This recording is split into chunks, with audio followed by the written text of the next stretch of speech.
Minute और बैठिए, फिर आराम से प्रसादी लेकर जाइएगा।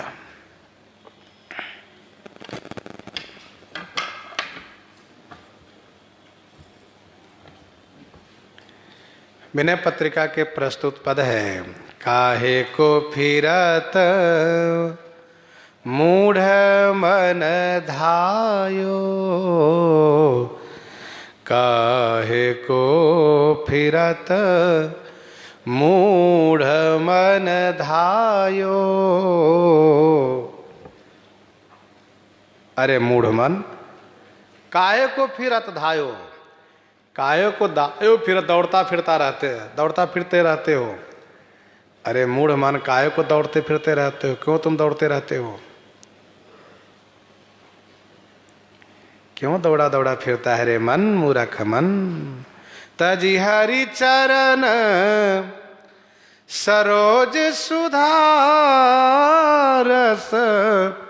रवि कर जल लय लायो, रवि कर जल लय लायो। ताजी हरिचरण सरोज सुधारस, हरिचरण सरोज सुधारस तजी। श्री हरि चरण कमल के अमृत रस को तजी माने छोड़ करके रवि कर जल लयो लायो। रवि कर माने सूर्य किरण के जल में तुमने लगन लगा लिया। लायो लायो माने लगन लगाया। भक्ति जो है अमृत रस है और विषय यह सूर्य किरण जल है, जहां हिरण भ्रमित होकर के अपना प्राण गंवा बैठता है। त्रिजग देव नर असुर पर जग, जोनि सकल भ्रमि आयो, जोनि सकल भ्रमि आयो। त्रिजग देव नर असुर पर जग। त्रिजग देव नर, त्रिजग पशु पक्षी को त्रिजग कहते हैं, जो सीधा खड़ा नहीं होता, तिरछा खड़ा रहता है, आड़े रहता है, तिरछा, इसलिए उसे त्रिजग कहते हैं। मनुष्य सीधे खड़ा होता है। तो त्रिजग देव नर असुर अपर जग जोनि, अपर मैंने और भी जगत में जो जोनियां हैं, जो शरीर हैं, सकल भ्रमि आयो। सकल माने सभी जगह तुम भ्रमि आयो, भ्रमण करके आ गए, सब जगह भटक लिए।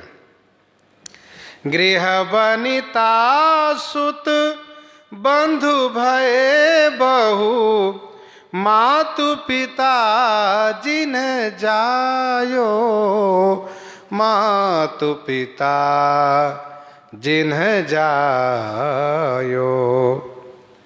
जहाँ जहाँ तुम्हारा जन्म हुआ सभी जगह घर मिला, बनिता स्त्री मिली, पुत्र मिला, बंधु भाई मिले, और माता पिता जिन्होंने जन्म दिया वे सब मिले, सभी जगह मिले। जहाँ जहाँ जन्म हुआ ये परिवार सब जगह मिला। लेकिन परिवार के कोई भी सदस्य तुम्हें संसार से मुक्त होने की शिक्षा नहीं दिए। जाते निरय निकाय निरंतर, सोई इन्ह तो ही सिखायो। जाते निरय निकाय निरंतर, सोई इन्ह तो ही सिखायो।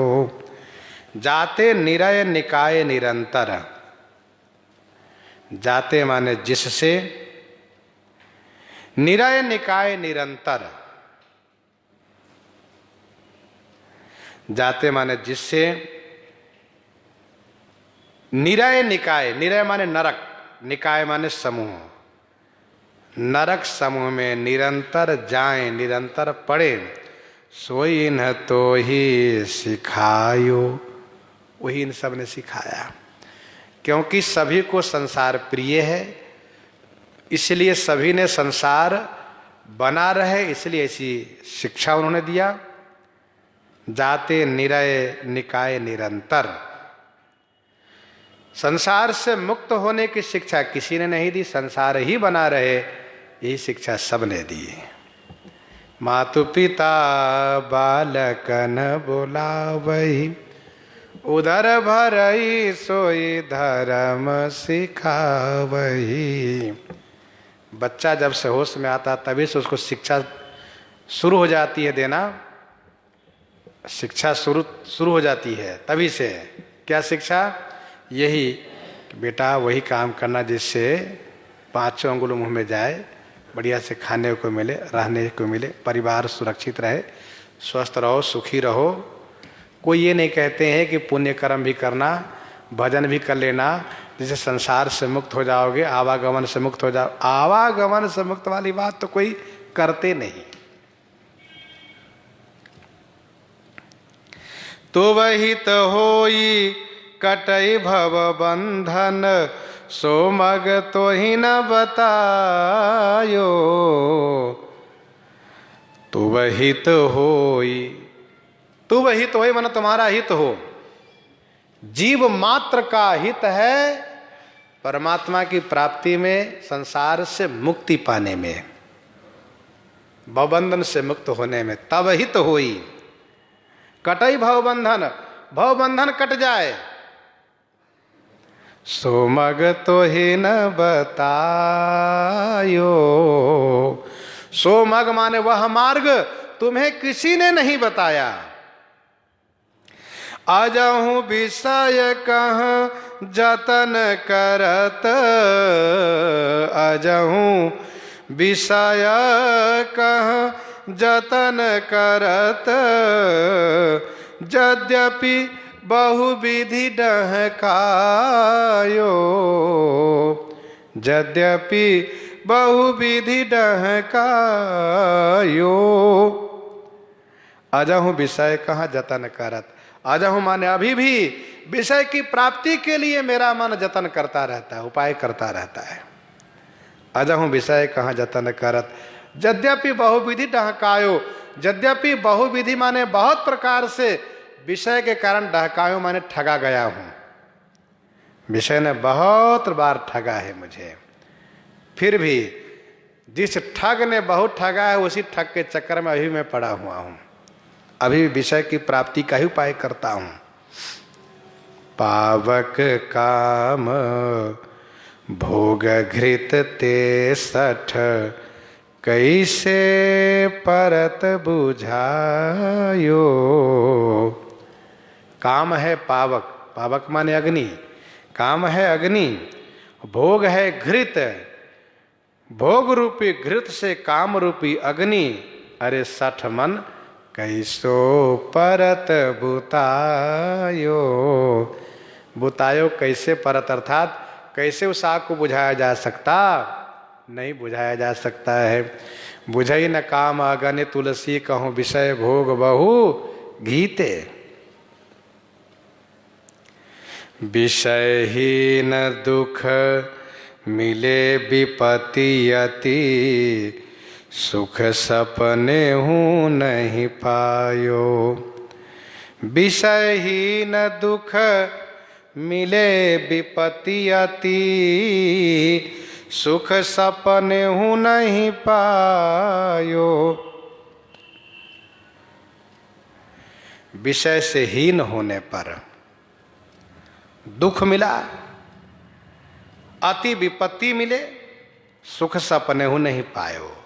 स्वप्न में भी हमने सुख नहीं पाया। मतलब विषय दुखदाई है, अच्छी बात है, तो विषय नहीं मिलता तब भी दुख होता है। विषय की प्राप्ति नहीं हुई तब भी बड़ा दुख हुआ।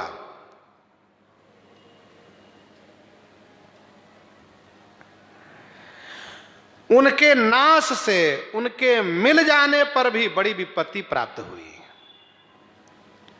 अर्थात सांसारिक सुख संपत्ति नहीं मिली तो दुख, और मिल गई तो दुख। इसलिए भागवत जी में धन के बहुत दोष गिनाए गए हैं। प्राप्ति धन की नहीं हुई तो भी दुख है, उसके बिना काम नहीं चल रहा है, और प्राप्ति हो गई तब भी दुख है। बड़ी समस्या है। प्राप्त करने में मेहनत, संरक्षण करने में मेहनत, तमाम सारी समस्या, उसको खर्च करने में भी पीड़ा, कष्ट। नहीं मिला तो कष्ट हो रहा है, मिल गया तो उसको खर्चा करने में कष्ट हो रहा है। अब कैसे खर्च करें? गोस्वामी जी बड़ा सुंदर उदाहरण दिए। क्या? उभय प्रकार प्रेत पावक ज्यों, धन दुख प्रद श्रुति गायो। उभय प्रकार प्रेत पावक ज्यों, प्रेत पावक ज्यों, उभय प्रकार माने दोनों प्रकार से धन दुख प्रद, धन दुख देने वाला है। इस बात को श्रुति गायो माने वेद ने बखान किया है। जरा सोचिए, धन नहीं था तो भी दुख था, मिल गया धन तो क्या सुखी है? नहीं, और परेशान रहते हैं। इसको कैसे बढ़ावें? और बढ़ता जाए और बढ़ता जाए, खर्चा करने भी दुख होता है। बड़ी समस्या है। उभय प्रकार प्रेत पावक जो, धन दुख प्रद श्रुति गायो, वेद ने कहा है। गोस्वामी जी ने कहा, दिए पीठ पाछे लगे, सन्मुख होत पराए। तुलसी संपत्ति छाह की, लखे दिन बैठ गवाए। जैसे अपनी छाया है, छाया है, प्रातः काल आप पश्चिम दिशा को चलिए, पश्चिम तरफ मुँह करके, प्रातः काल 8-9 बजे में, और आप छाया को पकड़ना चाहे पकड़ते रहिए, छाया पकड़ में नहीं आती है। जितना आगे बढ़िएगा पश्चिम दिशा को, छाया भागती जाएगी। ऊब करके आप पूरब तरफ चलना शुरू कर दे, छोड़ो उसको, नहीं पीछे नहीं करना, जाओ तो मुझे नहीं चाहिए। तो आप पूरब तरफ मुड़ करके चलने लगो तो पीछे घूम के देखो, छाया पीछे लगी है। चाहा तो भाग गई, नहीं चाहा पीछे पड़ गई। गोस्वामी जी ने कहा यही है संपत्ति की स्थिति। जब हम संपत्ति को चाहते हैं, हमें संपत्ति मिले, तो भागती है, कहना तुम्हारे पास नहीं रहूंगी। और जब परित्याग कर दे तो छोड़ो, तुम चाहिए ही नहीं है, मैं भजन करूंगा, कुछ नहीं करना मुझे, तो पीछे पड़ जाती है। ले लो बाबा जी, ले लो, इसके बिना काम नहीं चलेगा। तो दिए पीठ पाछे लगे, सन्मुख होत पर आए। तो क्या करना चाहिए? जब हम चाहते हैं तो संपत्ति मिलती नहीं है, नहीं चाहते तो पीछे पड़ी रहती है। दोनों में दुख है। चाहा तो दुख हुआ क्योंकि मिली नहीं, नहीं चाहा मिले तो दुख हुआ, परेशान कर रही है। तब क्या करें? तो गोस्वामी जी ने कहा, लख दिन बैठ के मैं बैठ जाओ। बैठ जाने का मतलब अंतर्मुख हो जाओ। अंतर्मुख का मतलब संतोष कर लो। आठम यथा लाभ संतोषा, ना मैं तुम्हारे पीछे जाऊंगा और ना तुम्हें मैं अपने पीछे चलने दूंगा, बस मैं जहां हूं वैसे रहूंगा। यह है तरीका। तो गोस्वामी जी ने यहां पर कहा, वह प्रकार प्रेत पावक जो, ये प्रेत पावक, इसका नाम है अज्ञा बैताल भूत। हम लोग सुनते थे और संभवतः आप सभी सुने होंगे। तब एक जमाना था जब प्रेतों का बहुतायत था। लोग कहीं इस रास्ते से नहीं जाना, रास्ते में प्रेत लगता है। मध्याह्न काल में दोपहर को नहीं जा सकते डर के मारे, रात्रि की तो बात छोड़ो, सुबह नहीं जा सकते, संध्या काल में नहीं जा सकते। एक सज्जन थे, बड़े हट्टे कट्टे थे, तो उन्होंने कहा कि भाई हमारे घर के लोग मना किए कि सुनो, संध्या काल जब अंधेरा होने लगे तो उधर मत जाना, प्रेत रहता है। उन्होंने कहा कि अच्छा, मान लिया। लेकिन मन में कहा कि मैं कमजोर थोड़ा ना, मैं जाके देखूं। क्योंकि तब उनकी एक प्रारंभिक अवस्था जवानी की और एक युवावस्था का मद अलग होता है। चल दिए, और चल दिए तो बिल्कुल सामने से सफ़ेद कपड़े में कोई व्यक्ति खड़ा हो गया। उन्होंने पूछा, तुम कौन?